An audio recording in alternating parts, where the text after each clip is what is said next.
All right. Hello, everyone. Good afternoon. My name is Ben, and I am the Chief Planning Officer at the Jewish Federation of Greater Metro West, New Jersey. I have been on the Greater Metro West team since August, so just for a few months, and it's been a really great time for me to start, both because I've been welcomed by so many wonderful, nice people in our community, colleagues and lay leaders, and folks involved in our partnering organizations in the Jewish community of Greater Metro West, but also because it's been this exciting moment releasing our 2020 community study. The purpose of the community study is to provide the Greater Metro West Jewish community with reliable information to help all of us, those of us working at the Federation, but also all of you and all of us throughout the Jewish community to better fulfill our mission, to care for people in need and build a vibrant Jewish community in Greater Metro West. We hadn't collected this sort of data in the Greater Metro West Jewish community in over 20 years. So the Federation leadership already a couple of years ago invested in a state-of-the-art research study to learn about ourselves. And we went out and engaged the Maurice and Marilyn Cohen Center for Modern Jewish Studies at Brandeis University to do the study. The Cohen Center is a renowned multidisciplinary research institute, and they're dedicated to the study of American Jewry and religious and cultural identity. The community study was just released a few weeks ago and is available for everyone on the Federation website. You and everyone in the community is invited to read all of the data and the reports there. This afternoon, we wanted to invite you to be a part of the conversation, and we're really glad that we have Janet Aronson, the lead researcher of our community study, with us, so she can share some details about how she and her team at the Cohen Center did the study, what they did to collect all this data and analyze it, and then also share a selection of key findings, particularly today, focused on some of the things we think would be of interest to those of you working and volunteering in the social service sector of our community. So Janet's going to present those findings and her presentation, and then after that we'll have a Q&A where we'll have opportunity for you to ask questions, and Janet is terrific at answering questions about the study, so we'll have that opportunity as well. So let me sort of formally introduce Janet. Janet Aronson is the Associate Director of the Cohen Center for Modern Jewish Studies at Brandeis University. She earned her PhD in social policy at the Heller School for Social Policy at Brandeis, and she's directed and contributed to local Jewish community studies in over a dozen communities. Recently, they released a study of Chicago, and most recently, of our own community of Greater Metro West, New Jersey. And Janet is particularly happy to have been learning about her home community because she grew up in Metro West, New Jersey. She's from Union County, is a proud graduate of what was then called the Solomon Schechter Day School of Essex in Union, but now we know as the Golda Ach Academy. And so it's really great to welcome Janet back home to Greater Metro West. And with that, I'll turn it over to Janet. Hi, thank you, Ben. Thanks everybody for being here.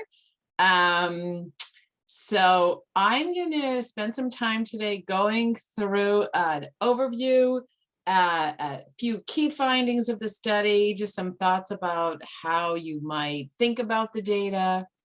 And then I'll go through some topics that are particularly related to social services. We'll be talking about financial needs, senior adults specifically, and generally health and social service needs.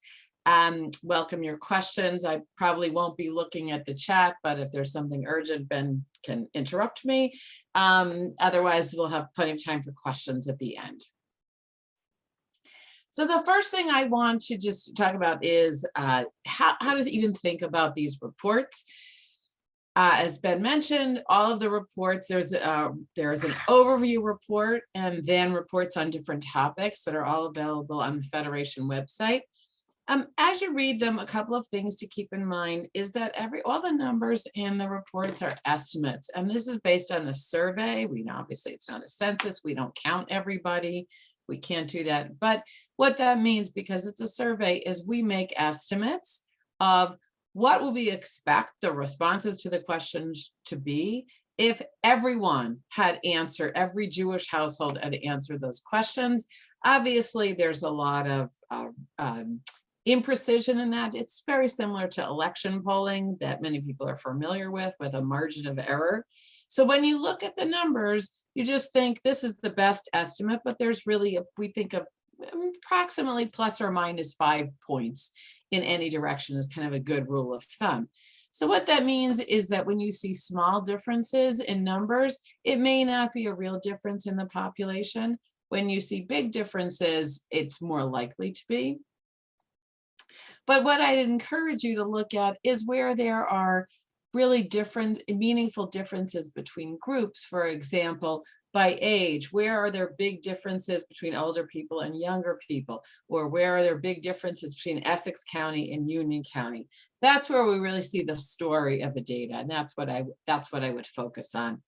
I'll also mention that the report is kind of a set of findings that we focused on in the study, but there's a whole data set behind this with a lot more information to explore. So one of the things I'm sure Ben will talk about at the end is what happens. There will be more information. I hope these reports will kind of leave you wanting more, and so then there'll be a conversation about where to get more. A brief word about the methodology, and the reason I'm focusing on this is so that you have really understanding of how to interpret this. Well, we got surveys completed from almost 3,300 Jewish households in Greater Metro West. That's a very large number for a survey. You should just know that. And it's a high response rate. Some of you are familiar with that, about 33%. That's higher than the national study, Pew study of American Jews. We did it very well at reaching members of the community, and particularly people who are less engaged with the Jewish community, which was a focus of the study.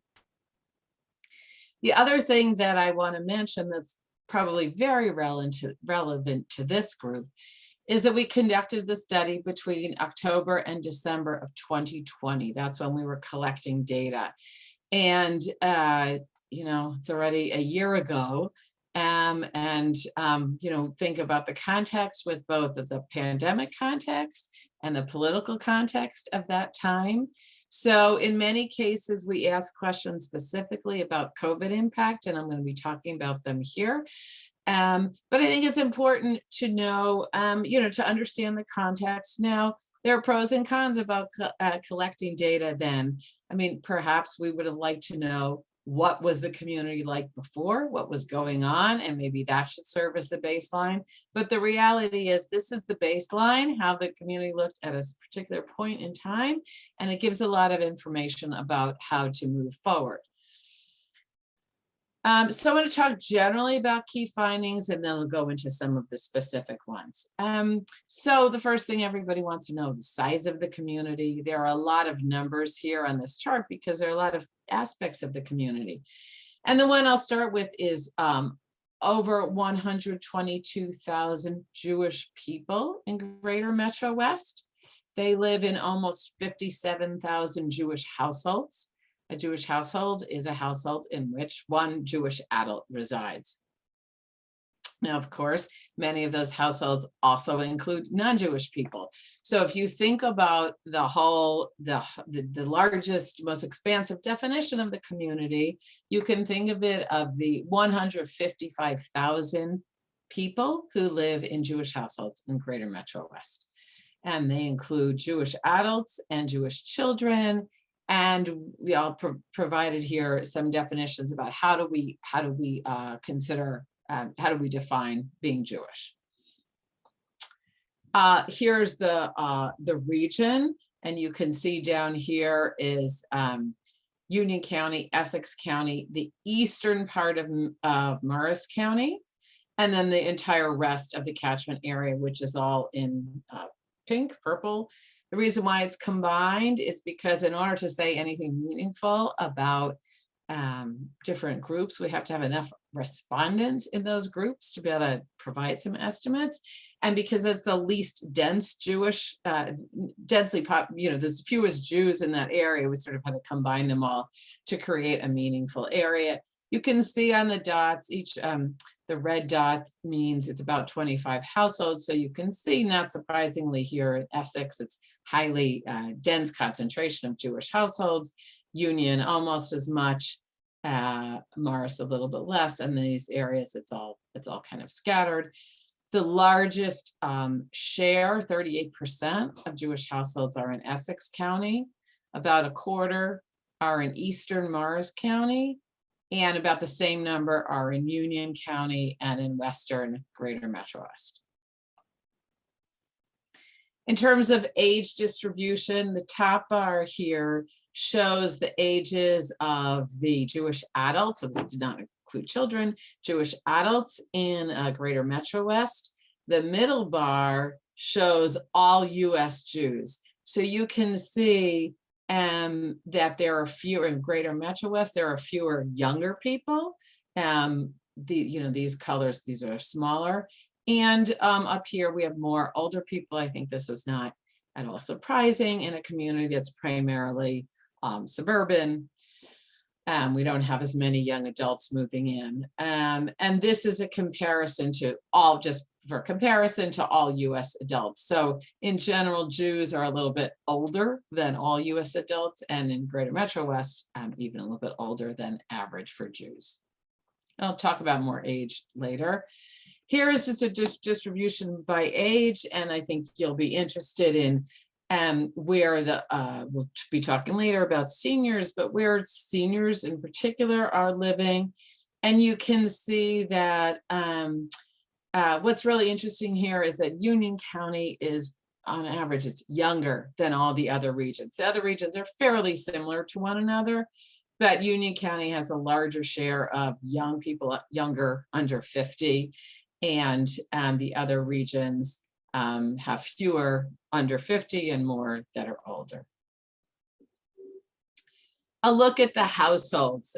Sorry, this is not crystal clear the way it's laid out, but just thinking about the different types of households we have, and I'll focus on, again, for seniors.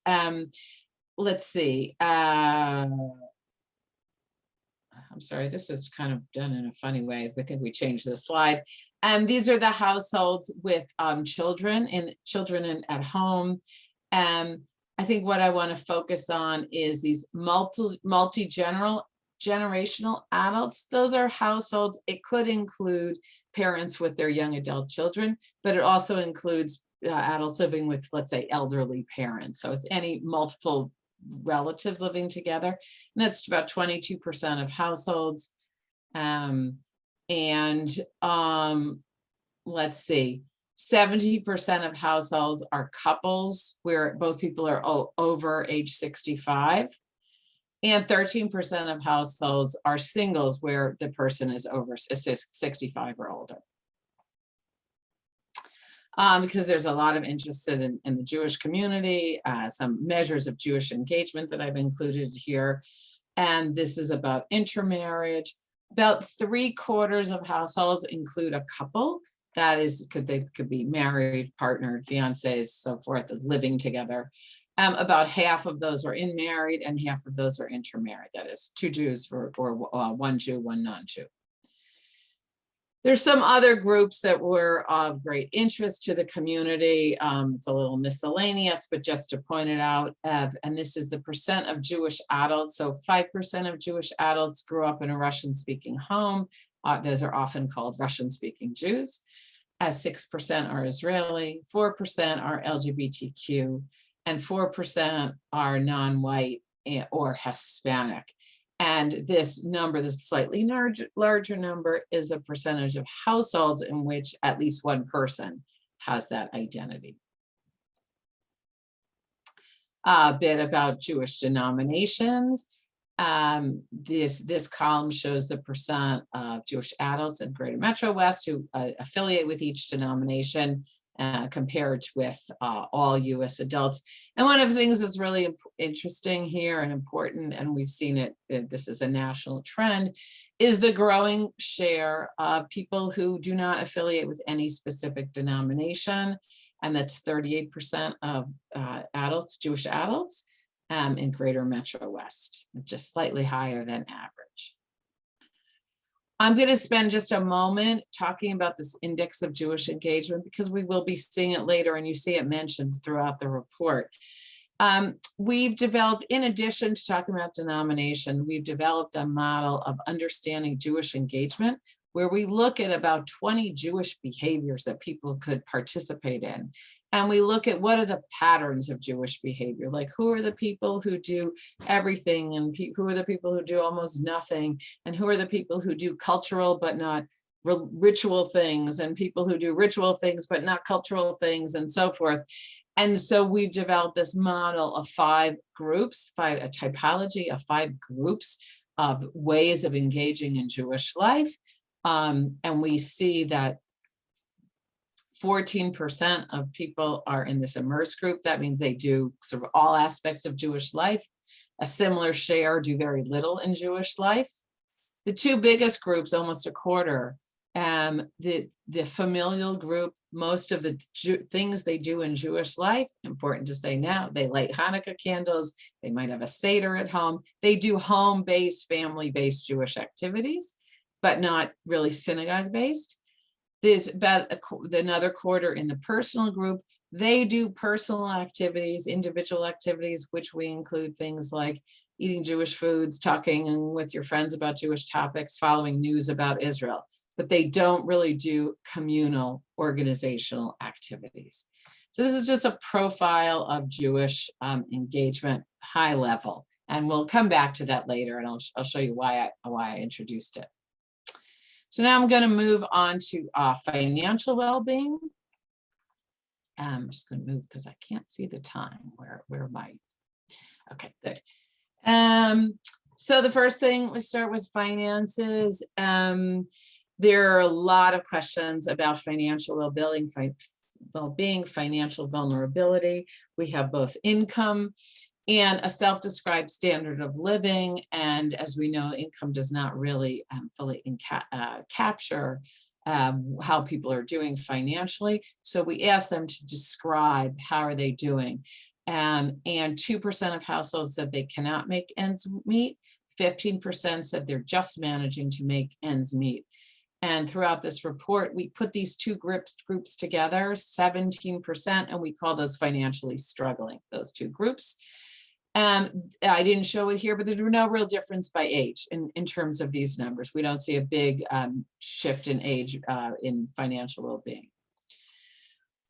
We did ask how people were affected by COVID, and you could see that most people, about 2/3 said they're about the same as before, about 10% said that they're doing better. The rest said that they are doing worse. 18% said somewhat worse, and 4% said much worse.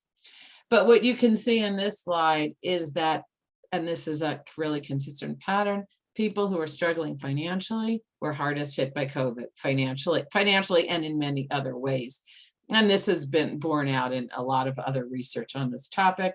So you could see of the people who were said they described themselves as financially struggling, 56% said that they were worse off, that COVID made things worse for them. Compared to of well-off people, only 7% said that COVID made things worse for them. We asked what kinds of things people were worried about in terms of their finances. And here what we're showing is the differences by age, because we thought that would be relevant to this group. And you can actually see that, so this is the first column of each is all Jewish adults. And then the middle column is the 65 to 74-year-olds, and this blue column is 75 plus. And you could pretty much see that with all of these financial worries, older people actually had less financial concerns than younger people. This is any worry at all about basic living expenses, affording health care, standard of living, enough money for retirement, keeping savings, and affording synagogue membership. I realize I'm going very quickly. All of this data are in the reports, and I'm happy to come back to it, but I sort of just want to give you a snapshot of the kind of information we have. In this one, we asked about any kind of financial challenges that you've experienced in the past year. And here you could actually, the ages are pretty similar. There's not much difference in age. About 6%, 7% of people said that they could not afford some necessity in the past year, and a slightly larger share said they couldn't afford a necessity in the past 3 years. About 15% of people said that they spend more than 30% of their income on housing, and so forth. I'm going to move on. I'm going quickly. Take your questions. We can come back and look at these in more detail. I really wanted to look at the senior population, and both in terms of percentage and the numbers. So in all, there are over 28,000 Jewish adults in Greater Metro West who are age 65 and older. And then there are another 6,000 who are not Jewish, living in Jewish households.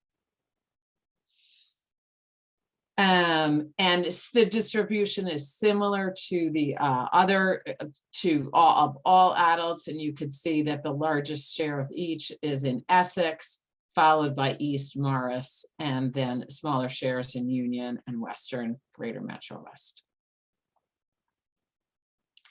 More about where seniors live.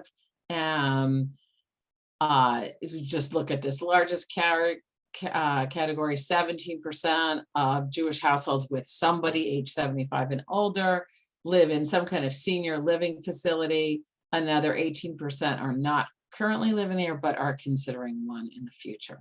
And those numbers are quite a bit lower for the under 75.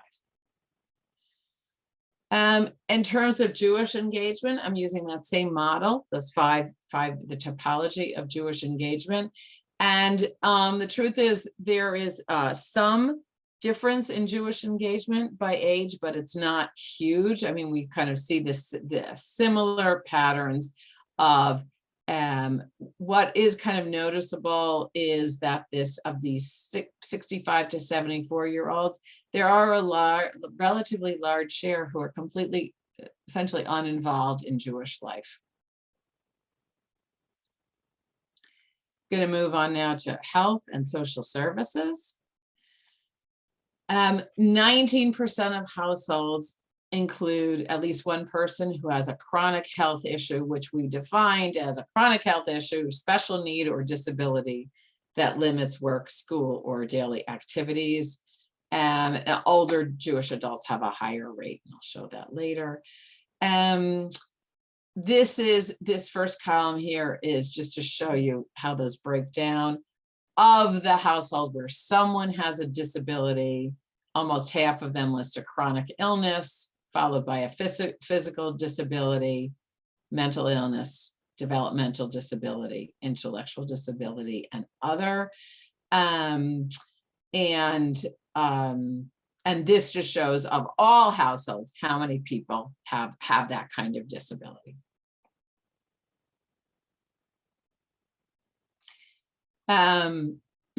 Then we asked, of the people who had some kind of disability, did you receive all of the services you needed? So the 19% of all households who had some disability, had some health issue, 43% said that they received all the services they needed. 23% did not receive some services that they needed, and 33% did not need any services. And this is just, the second column is just looking at households where someone is 65 to 74. In those households, about a quarter, 27%, had someone with a health issue. And there you can see that actually the slightly larger share said they did not need any services. 43% said they did not need any services. Where you see a big difference is in 75 and older. About half of those people who had a health issue received all the services they needed. About a quarter had some unmet need, and about a quarter did not need services. We asked for anybody who got a service, where did you get the services? Or did you get services from Jewish organization? 9% said that they received services from a Jewish organization. 2% said they sought services from a Jewish organization and did not receive what they need, but the vast majority, 89%, only got services from non-Jewish organizations. In terms of caregiving, this is a question I asked of everybody of all ages.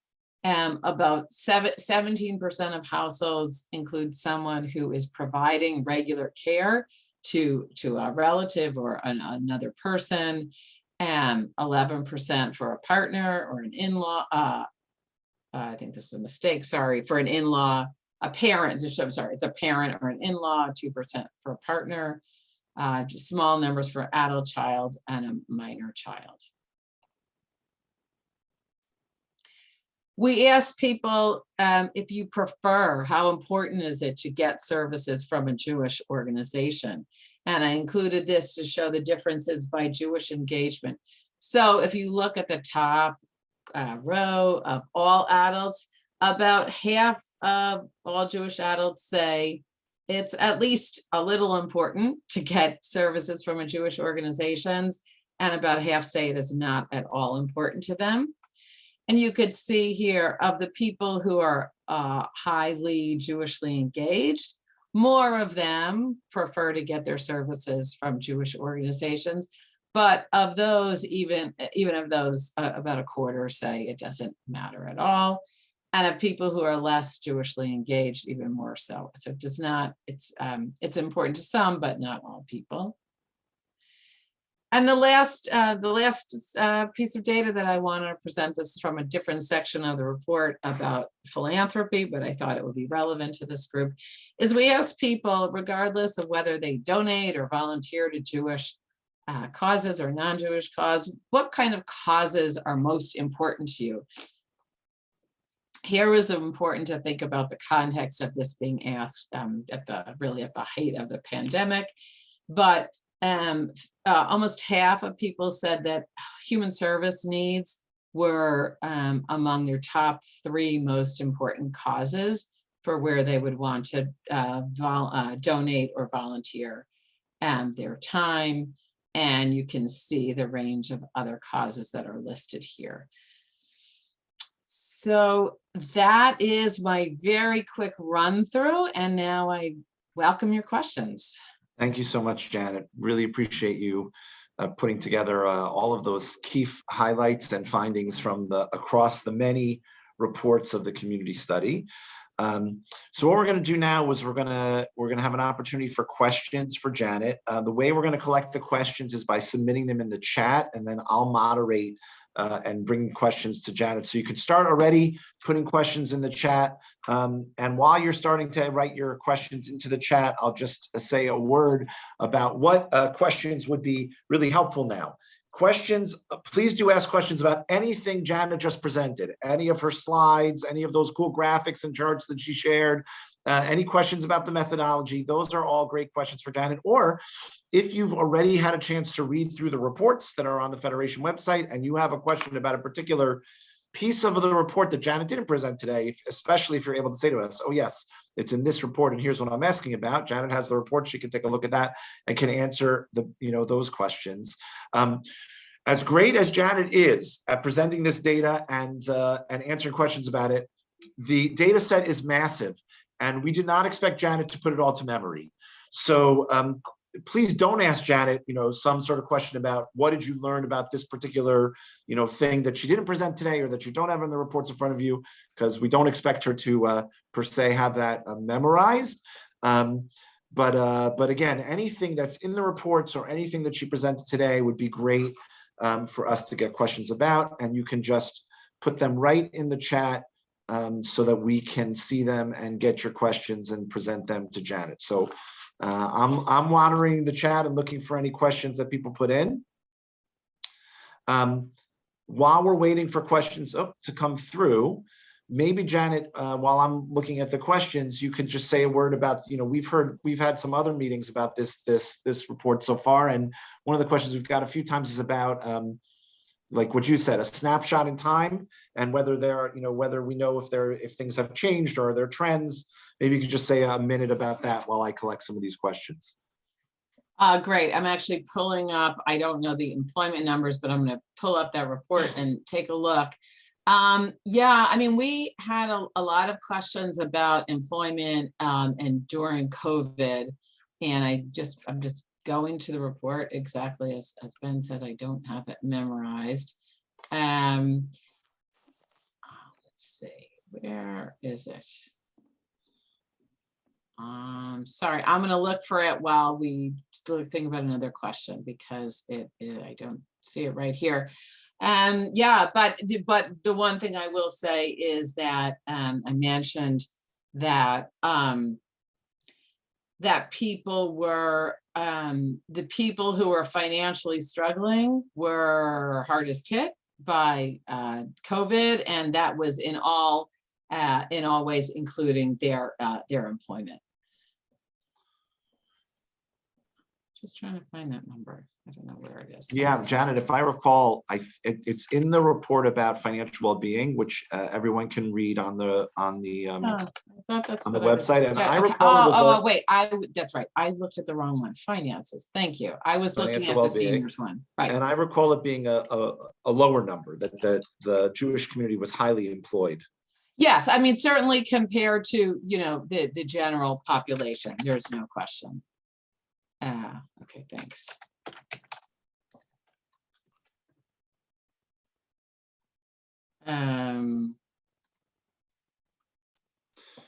Janet, should I go on to the next question, or are you able to get that? Just give me, okay. So, I mean, right, so we have, I'm going to just share this screen. Thank you. And this is Ben, you putting me to the test. I said I'd have them all open and ready. So, this was clearly one point in time in terms of employment. We know that, there were small people who were furloughed, small number who were unemployed and working, looking for work. But I think that the COVID impact was really in this slide here, and seeing that a quarter of people, had their hours cut or some kind of loss or reduction in employment during COVID. Right, there's no way of knowing what happened since then. Right, but can you just scroll up again, Janet, to the first one? Mm-hmm. But of the folks not working, the biggest number is people not working by choice. Right, well, the 21% are retired, right, and 14% are not working for some other reason. Yeah. Great. So this is, this people, the loss or reduction in employment, presumably it's of people who were working. I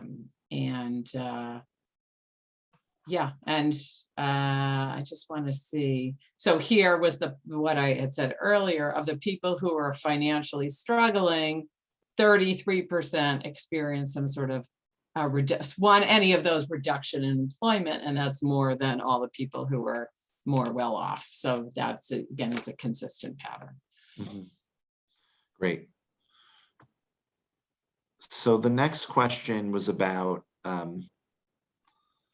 the services available from Jewish agencies. So the question is, when you talked about how they access services either from a Jewish agency or non-Jewish agency, was the question whether the services were available. For example, with health needs, there may not have been an option to choose a Jewish organization.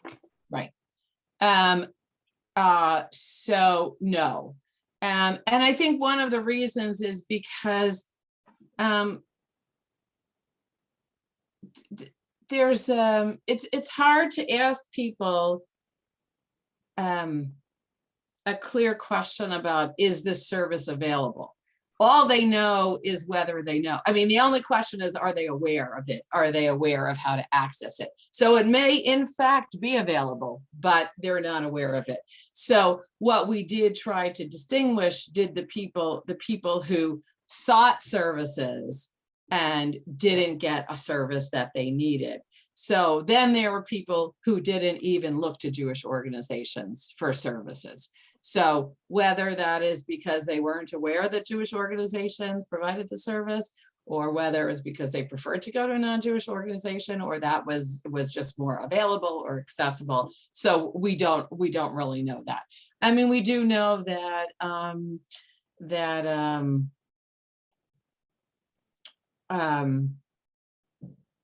there are a lot, I mean, from other studies, we know that there are a lot of factors that drive people towards looking for services for Jewish organizations. One of them is their Jewish engagement and their preference for getting services from Jewish organizations. So that's why I showed you that other information. So people who are more Jewishly engaged are more likely to seek out services from Jewish organizations, and or are more aware of what services are available or have the networks to access those services.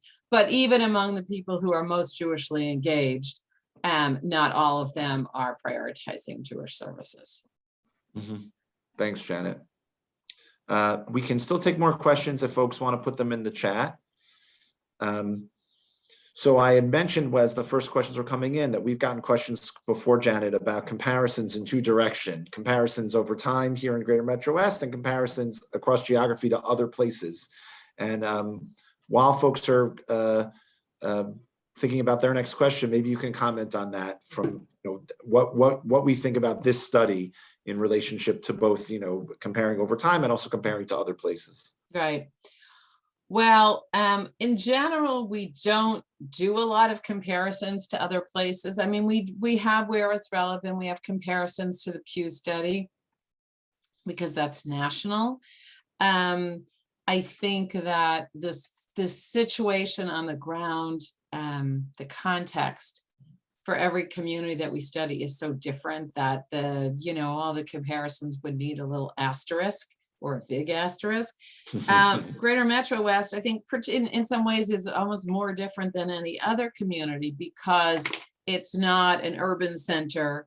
I mean, if other communities looked at like the age distribution, they'd say, where, if you were Chicago or Boston or DC or even Pittsburgh, you'd say, where are all of our young people? And I think in Greater Metro West, you're not, I mean, I think that it's pretty well understood that you're not going to have a big population of people in their 20s who move to Livingston for a job. I mean, you'll have some, but it's not going to be the same share that Chicago will have. So that really changes the character of the community. And I think the other thing is not really having an urban or a core of the Jewish life is centered around one place. I mean, you have several areas where Jewish life is centered.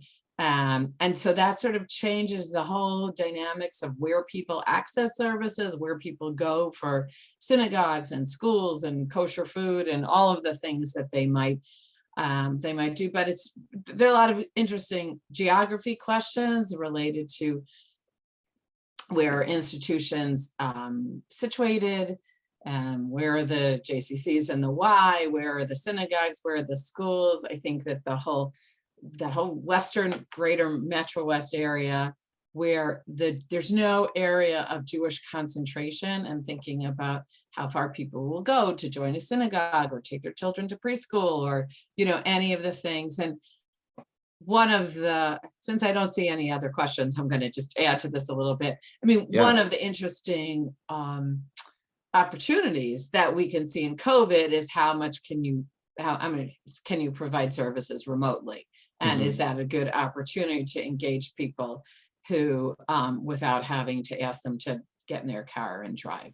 And drive to some. I do have a couple other questions that came through, so thanks for that, Janet, for helping us understand, especially the uniqueness of Greater Metro West.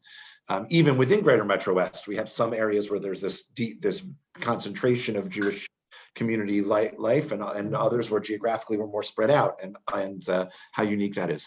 So one is about, the question here is about the breakdown of the health and issues and disabilities, right? So you had some general information if anyone had an health issue, concern, or disability needs sort of together, but then you had a breakdown of what those particular of the folks who had those, what they were, right? Some were chronic illness and some were developmental disabilities, et cetera. And there's a question, and we've had these questions before about the cross tabulations, right? Are we able to break down some of the questions about access to services and employment that we were looking at? Are we able to break them down by those subcategories of types of health concerns so that we could, for example, look just at people who are dealing with disabilities as opposed to chronic illness? Right. I don't know how much we can do. I mean, and that really has to do with looking into the data and seeing how many, it's basically how many respondents do we have in each category. But there's definitely more that could be learned, and that definitely would be a valuable area to look forward. And it may be that we can't do it for a specific type of disability, but we could group them. And I do know that generally there is a pattern, and I think we didn't show this here. I'm just checking. I mean, we looked at some differences by age, but generally there is a clear relationship between health needs and financial needs. And I'm trying to look to see if we showed it. I don't think we did, but that is definitely worth exploring further. Okay, great. Yeah. So that's a good opportunity for me to say to everyone on the call that if you have other questions like that, right?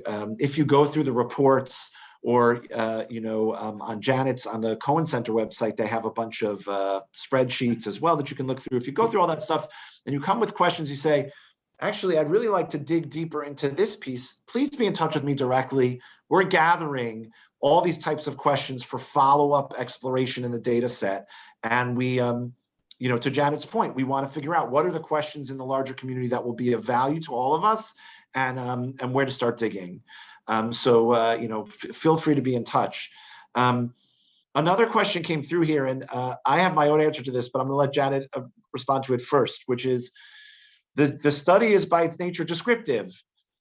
And Ruth here writes, do you have guidance about how we might use it prescriptively as we plan for future services? So Janet, maybe you can answer from the Cohen Center researcher perspective, and then I'll chime in from a Federation perspective. All right.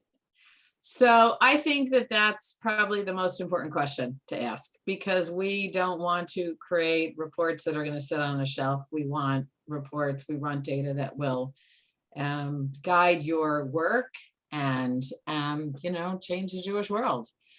So I think that there are sort of two ways to think about it. One is starting with the data, and the other is starting with your values, goals. But ideally, you're trying to want to look at the intersection. So one way to look at it is, we serve a particular population, people with disabilities or people who are financially struggling. And what we want to do is go into the data, go into all the reports, and let's learn everything we can about that group. And the question earlier about looking at the connections between people with health needs and financial needs is a great way to sort of just to sort of understand the problem as it exists in a point in time. And you, who are the Jewish professionals, can then think about, okay, what can you learn from this to try to address the problem in new ways? Very often, communities find that there's something that they hadn't thought of. For example, we made the assumptions that all of the people with financial needs it's going to be more in the elderly, but it actually turns out that it's more in younger families. And so we might have to rethink how we're going to deliver that services and what services are needed. So that's probably, the primary way. The other way is to really look through the data with a kind of open mind and say, what surprises you here? Where are there opportunities? And not to go through it looking at us. I mean, we certainly don't intend to be judgmental or evaluative about anything. We are intending to be descriptive, but where do you see opportunities or problems? Like here is a group of people who look like, we have a lot of other data about who feels most connected to the Jewish community. And you might look at the people who don't feel connected and say, like, what's their story? What, are there opportunities to connect with them? And whether it's providing social services for them, providing companionship, providing Jewish services, but really looking through it and say, is it through the lens of where are their strengths and where are their opportunities, and what can the community do, what can organizations do to kind of address both of those, build on the strengths and address the, fill the opportunities, take advantage of them. Great, thanks, Janet. So I'm going to add to what Janet said, right? Janet gives some great suggestions for how to dig into this data, because to Ruth's question's point, the data is just the beginning of the conversation. Right now, we're sharing it with the whole Jewish community. Janet and I are on a whole series of these virtual meetings with all different groups across Greater Metro West, because really we want to, offer it to everyone as an opportunity to think about what we think the data means, and then what we might do in response to it to strengthen our Jewish community. So we hope that you'll take advantage of it in your institutions and in the communities that you're a part of. And we're ready to be in thought partnership with you around the questions that you come to and the thoughts that you have about what direction it might take you in strengthening your contributions to the Jewish community. At Federation, at least, we're not here to tell you what to do. So I would take the word prescriptive off the table, but more like in partnership with, let's work on this together. We're doing the same thing internally at Federation. Our lay leaders and professionals are working in partnership to bring together trends from across the community study reports and to identify priorities for attention and exploration based on what we see in the data. And we'll be sharing that work that we do as it proceeds in the weeks and months ahead. And as you have your conversations as they relate to your communities and your areas of work in the community, like I said already before, if you have additional questions or you want to dig into some aspect of the study that isn't articulated fully in those reports, please be in touch with me directly. We're really, really happy to be in partnership with you. So there was one more question that came through while I was talking, and so I'll just read it, and maybe that'll be the last question for today because we're getting to almost the end of our time. It said, did we dig into how people get their information and how informed they are about services, etc., offered by Federation? Did we ask about how people connect digitally, etc.? So I know we have a whole report about community connections that I think touches on some of those questions. Right. That's what I would encourage, is take a look at that report. I mean, we didn't ask a specific question about how do you hear about health services. One of the sort of the characteristics of these studies is that we're covering everything, Jewish engagement and children and health and human. I mean, it's very broad. So we're trying to provide a little bit of information for everybody to answer the most important questions. I assure you that it will not answer all of the questions that you have, but hopefully it will prompt some discussion. And there's the other option that for very specific areas like this, in terms of particularly around disability, and financial needs, often what some communities consider doing is following up with some interviews, focus groups, targeted surveys to dig in. And the main study provides a framework. It helps you think about the numbers and the magnitude of a problem, but to really dig in on people's experiences with accessing services. You'll never get as much as you want from a survey, and the best way to do it is talk to people. Great. Thank you, Janet. Thank you, everybody, for joining us today. Again, we look forward to continuing the conversation. Please do feel free to be in touch directly if you have more data that you'd like us to think about. Wishing everybody a happy Hanukkah, a joyous holiday season. Thanks so much. Take care.